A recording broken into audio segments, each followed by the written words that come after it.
اللہ الرحمن الرحیم۔ حسن ظن کے بارے میں ہم احادیث سماعت کر رہے ہیں۔ آج کی حدیث مبارکہ حضرت عبداللہ ابن عباس رضی اللہ تعالی عنہما سے مروی ہے۔ فرماتے ہیں قال معاذ بن جبل، حضرت معاذ بن جبل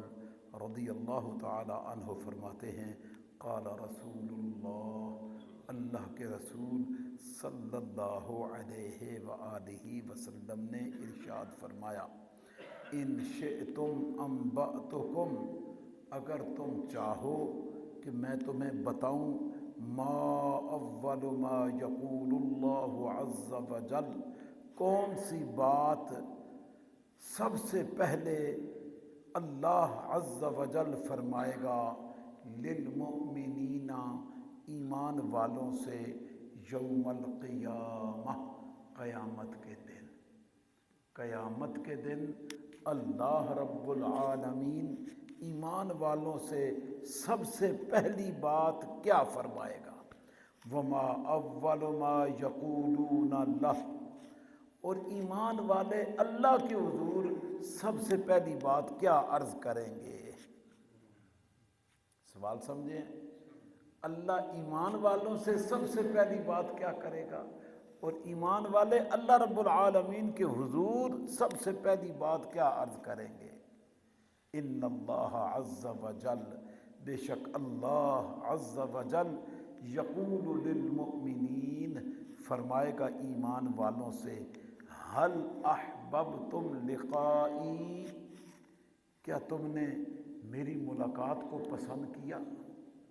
تم دنیا میں چاہتے تھے کہ تمہاری ملاقات اپنے رب سے ہو؟ فیقولون نعم یا ربی، ایمان والے عرض کریں گے جی ہاں اے ہمارے رب، ہم دنیا میں یہ بات چاہتے تھے کہ ہماری ملاقات ہمارے رب سے ہو۔ فیقول، اللہ رب العالمین فرمائے گا لما، ایسا کیوں تھا، کیوں تم یہ چاہتے تھے کہ تم اپنے رب سے ملاقات کرو؟ فیقولون، ایمان والے کہیں گے رجونا عفوک و مغفرتک، ہم تیرے درگزر کرنے اور معاف کرنے کی امید رکھتے تھے کہ جب ہماری ملاقات ہمارے رب سے ہوگی نا، وہ ہم سے عفو اور مغفرت کا معاملہ فرما دے گا،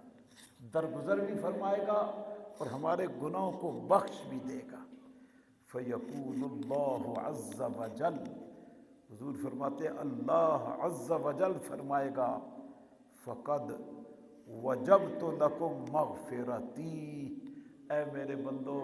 میری مغفرت تمہارے لیے واجب ہو گئی، میری بخشش تمہارے لیے واجب ہو چکی کہ تم دنیا میں رہتے ہوئے میری ملاقات کی محبت رکھتے رہے ہو اور مجھ سے تم امید لگائے رکھے ہو کہ اللہ معاف فرمائے گا، بخشش فرمائے گا، لو میں نے تمہاری مغفرت فرمائی۔ اس حدیث مبارکہ کو امام احمد نے مسند احمد کے اندر روایت فرمایا ہے۔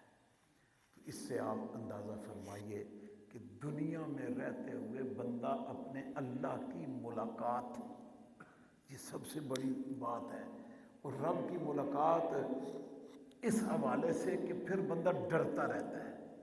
دل میں خوف رہتا ہے کہ میں نے رب کے حضور کھڑے ہونا ہے، میں رب کے حضور پیش ہونے والا ہوں، تو وہاں میں کیسے پیش ہوں گا؟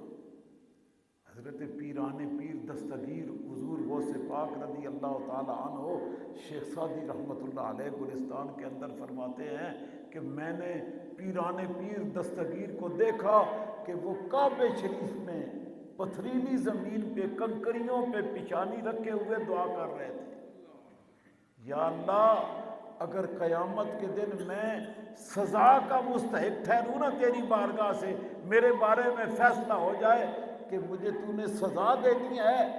تو پھر مجھے اندھا کر دینا، میری نگاہیں، میری آنکھیں مجھ سے لے لینا کہ میں ایمان والوں کے سامنے شرمندگی محسوس نہ کروں۔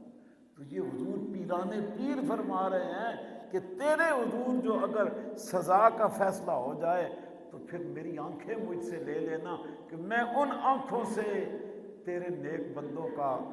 دیدار اور ان کا سامنا نہیں کر پاؤں گا۔ تو یہ ہے اللہ والوں کی سوچ کہ وہاں رب کی ملاقات ہے،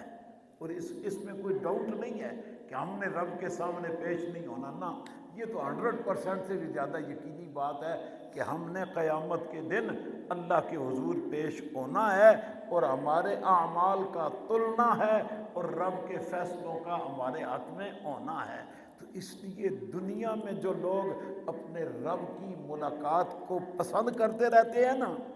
اللہ بھی ان سے ملاقات فرمائے گا، اور کفار سے اللہ ملاقات ہی نہیں فرمائے گا، ایسے ہی فرشتوں کو حکم دے گا کہ ان کا حساب کتاب کرو اور جہنم میں لے جاؤ۔ یہ ایمان والوں سے رب کی کلام بھی ہوگی، رب کی ملاقات بھی ہوگی، اور رب العالمین کے روبرو ایمان والے پیش ہو جائیں گے۔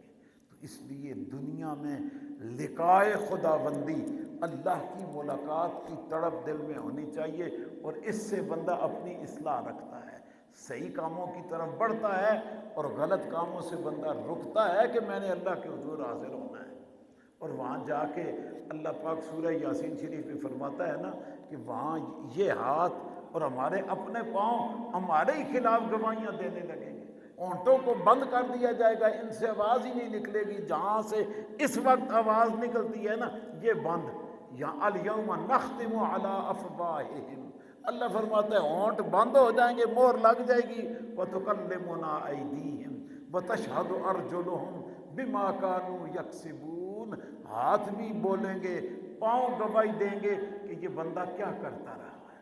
تو جس عدالت میں ہم پہنچ کے ہمارے اپنے اعضاء ہی ہمارے خلاف ہو جائیں تو اس عدالت کے لیے آج ہی بندہ بالکل فیئر ہو کے صحیح ہو کے چلے کہ آپ دنیا میں اس وقت کیمرے کی آنکھ جہاں دیکھ رہی ہوتی ہے بندہ محتاط رہتا ہے،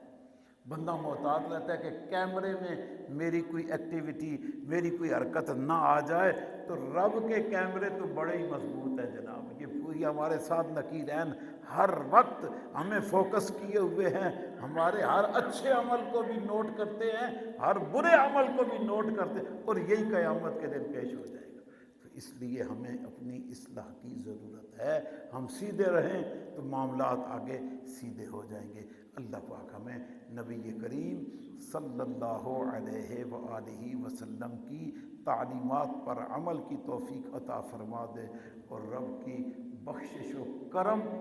اس کے بھی امیدوار بن کے رہنا چاہیے، اور رب کے جبار و قہار ہونے سے ڈرتے بھی رہنا چاہیے۔ وہ جہاں رحمان و رحیم ہے وہیں جبار و قہار بھی ہے، وہ پکڑنے پہ آئے تو چھوٹی بات پہ پکڑ لے، چھوڑنے پہ آئے تو بڑی بڑی بات کو معاف کر دے، وہ مالک ہے، وہ خالق ہے۔ اس لیے اس سے ڈرنا بھی چاہیے اور اس کی بخششوں کا امیدوار بھی بن کے رہنا چاہیے۔ یہی مومن کی زندگی ہے۔ اللہ پاک ہمیں عمل کی توفیق نصیب فرمائے۔ السلام